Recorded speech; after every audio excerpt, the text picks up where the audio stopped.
Hi, and welcome to an introduction to sidereal astrology. So, astrology is a science of probabilities. It's a guide to the future, not a determinant. This is a quote by Dr. B.V. Raman. This emphasizes the idea that astrology can provide insights and guidance, but it does not dictate one's fate. Sidereal astrology is a system of astrology that uses the actual positions of the stars and constellations in the sky as a reference point for the astrological calculations. So, tropical astrology is based on the seasons and the position of the sun's relativity to the earth. Sidereal aligns the zodiac signs with their corresponding constellations.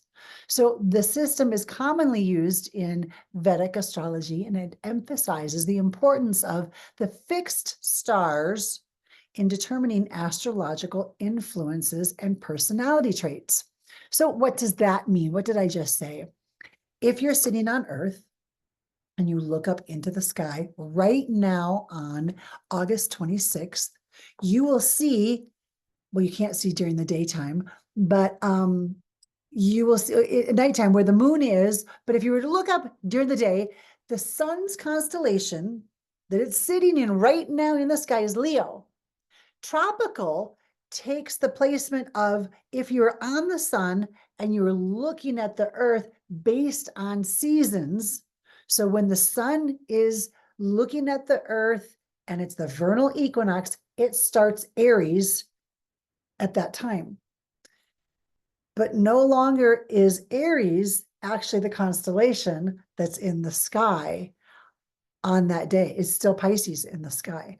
So there's this 24 degrees offness, but because it's not off, we have 360 degrees in the entire zodiac sky. So you're going to have some commonalities as you move through the sky. We have the zodiac signs: Aries, Taurus, Gemini. But within the zodiac signs are nakshatras. The word zodiac means 12 constellations. The word nakshatra is 27 lunar mansions, lunar constellations. So the nakshatras are these finite little stars, whereas the constellations might be the bigger ones that you see. Are you with me on that? So the difference between the two is that tropical astrology, Western astrology that most of people are familiar with, started in the Babylonian times. Sidereal, what I'm talking about, Vedic, Jyotish, has been used as a sister science in Ayurveda for thousands and thousands of years, and it literally means the science of light. When you're looking at tropical astrology, people go, oh, I'm a Cancer, or I'm a Gemini. They're generally referring to the sun sign. And again, I know this is just awkward to understand, but it's not even accurate with what is in the sky because there is this wobble. The zodiac symbols are actually attached to these nakshatra fixed points. And the Vedics, thousands and thousands of years ago, when the Babylonians were jumping in on the bandwagon and they were attaching it from the vernal equinox, the Vedics said, in time, you're going to be off by 1 degree. Every 72 years, there's a tilt and it's going to be off. So the beginning of Aries now starts actually on the 14th of April, not on the 20th of March. So that's a huge difference. So all the people March 21st, 22nd, 23rd, April 1st, April 4th, they are all actually still a Pisces sun sign. It is not Aries until the middle of April. The sun influence on your sign actually has less to do with your personification than the moon's influence, the moon's nakshatra, that 27 lunar mansions I spoke of, and more so the ascendant. So The constellation that was on the eastern horizon, the moment you took your first breath, is your ascendant. And your ascendant is actually what is really going to demonstrate your personality the most. The basic structure, your face, how people see you will be the absolute zodiac sign and nakshatra that was on that eastern horizon. And then that sets up, that's now your first house. So if that sign that was on the eastern horizon is Aries, then the second one would be Taurus. If the sign that was on the eastern horizon is Sagittarius, then your second house would be Capricorn. If the sign on the eastern horizon was Leo, then your second house would be Virgo. And then third house and fourth house, and it goes all the way around. The houses, I think that throws people off. It's just a word, bhava. It means what is the energy? What is the significance of the placement of that next sign? So you have the ascendant, also known as the lagna, and then you have the second house, which would be how you speak, how you talk, how you communicate. Third house, siblings, structures to things. Fourth house, your home, your heart, your vehicles, your mother.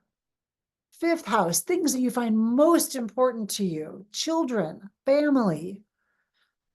We jump down to seventh house, relationships. So every house stands for some significant portion of life. Nervous system, how we respond to dharma and career. This is an intro conversation. Knowing your birth time sets off that constellation that was on the eastern horizon. And it could have been 5 minutes left of that constellation and then on to a next. That makes a big difference. There could have been an hour and 45 minutes left on that constellation, and that makes a difference. The planets are in Sanskrit called graha, meaning grab, teacher, guide. We identify the lagna, the first house. And when you understand the first house, you start to really understand how you think, how you feel. Your emotions are at the moon. So if the moon was in Pisces versus the moon was in Leo, very, very different feeling. That nakshatra slice is only 13 degrees, 20 minutes. That's how it's divided. So every 13 degrees, 20 minutes is a new nakshatra, 27 of them. And each one has a unique flavoring, just like each zodiac sign, but it's much more finite.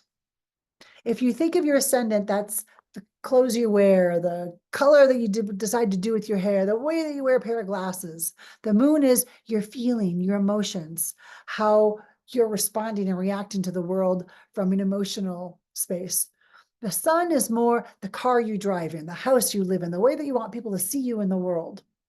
And then each of the different planets have a different influence. So where they are in that zodiac sign, if you have Mercury, which is fast moving and seen as youthful and quick thinking and articulate and communicative, but it's in a slow moving house like Capricorn, that's going to shift that. But if you have an intense, energetic planet like Mars and it's in Capricorn, then it can take that Capricorn energy and get it moving from a very grounded, earthy space.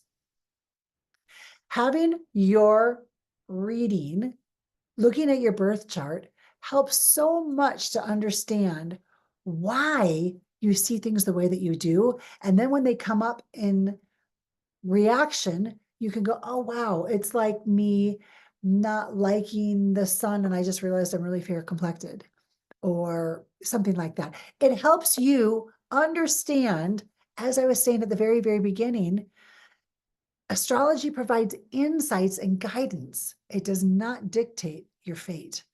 It's a science of probabilities. It is a guide to the future. It is not a determinant. You can always understand more of what's going on in your world, your children's world.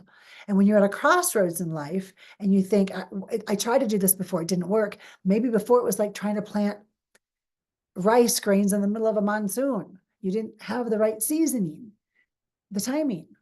So you will get a much more accurate reading from a sidereal Jyotish Vedic astrology reading versus tropical Western. I'm not going to say tropical Western is wrong, but it is no longer that zodiac sign. It's a different influence of time. Basing it on this, where the sun's influence was at the time of your birth is now different. I'm 55, so it's moved almost a full degree just in my lifetime. Hundreds of years from now, when you look up at the sky and they're calling it Aries, you're going to have Libra constellation. Then what are we going to do? All right. Let me know if you have any follow-up questions. I wanted this to be intro. I feel like it got a little bit heady. I wanted it to be under 15 minutes. We're at 12 minutes right now. What are some follow-up questions that you have to this video? I really want to do a live Q&A, and I can even pull up a chart and show you so that you can understand more easily. All right. Peace, love, and let your inner sparkle shine.